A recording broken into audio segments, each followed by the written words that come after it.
तो इस एपिसोड की स्टार्टिंग होती है और हमें दिखाया जाता है इसके बाद हमें दिखाया जाता है कि उसे जुनजिन का फ़ोन आता है। वो उसे फ़ोन उठाती है और कहती है हेलो। जुनजिन जो थोड़ा घबराया हुआ होता है वो कहता है बाहर बारिश हो रही है, आखिर तुम बाहर क्यों ही गई थी। शेंगवांग कहती है मैं ठीक हूँ और हमें जाओई को दिखाया जाता है जो कि भाई जुनजिन से उसकी खिलस्ती है। तो उसकी बात सुनकर उसे बस गुस्सा आ जाता है और वो चिल्लाते हुए कहता है तुम्हें चिंता करने की कोई भी ज़रूरत नहीं है, मैं उसे अपनी पीठ पर लाद कर लेकर आ रहा हूँ और वो गीली नहीं होने वाली। शेंगवांग उसकी ये चीज़ सुनकर काफ़ी ज़्यादा शौक हो जाती है और अपने मन में कहती है ब्रदर आखिर तुम अचानक से ऐसी बातें कैसे कह सकते हो। जुनजिन कहता अभी ये कौन था। शेंगवांग बातों को संभालते हुए कहती है नहीं नहीं यहाँ पर कोई नहीं है, यहाँ तो बस कोई आसपास से जा रहा था, वही ये बातें कर रहा था। जुनजिन को काफ़ी ज़्यादा गुस्सा आता है और वो कहता है शाओई बेहतर हुआ कि तुम उससे दूर ही रहो।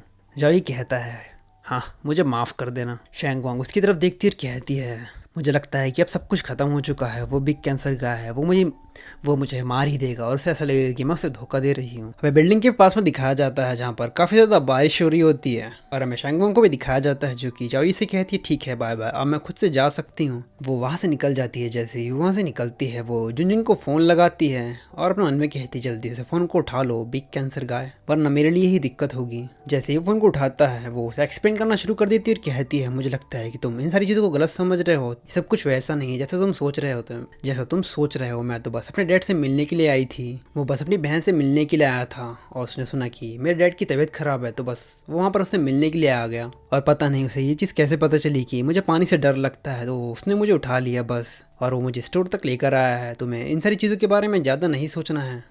जैसे वो इन सारी चीज़ों को कह देती है वो इस चीज़ को नोटिस करती है कि जुनजिन उससे कुछ भी नहीं कह रहा होता है।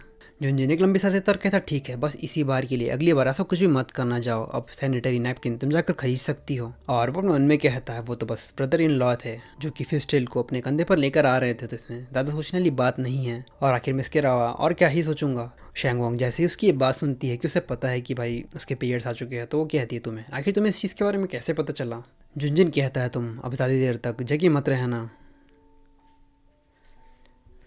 बॉडीगार्ड्स रात पे तो हमारा ध्यान रखेंगे, मतलब आसपास की चीज़ों का, तो तुम होटल में जाकर रेस्ट कर सकती हो और रूम में जाने से पहले मुझे रिपोर्ट कर देना कि तुम बेड पर जा चुकी हो। शेंगवांग कहती और वो मेरे डैड के बारे में। जैसे ही वो ये बात कहती है जुनजिन चिल्लाते हुए कहता है वो शाओई चाओ देख लेगा, तो तुम्हें इन सारी चीज़ों के बारे में ज़्यादा सोचने की ज़रूरत नहीं है, जाकर चुपचाप सो जाओ।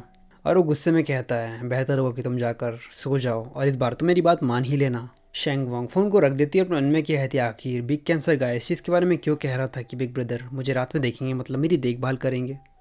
तो ये एपिसोड यहीं तक। अगर आपको एपिसोड पसंद आया तो लाइक और कमेंट करके ज़रूर बताना, और अगर आप चाहते हो कि आप इस प्रकार की और भी सीरीज़ देखो तो आपको सारी सीरीज डिस्क्रिप्शन में मिल जाएंगी, आप वहाँ पर जाकर चेकआउट कर सकते हो।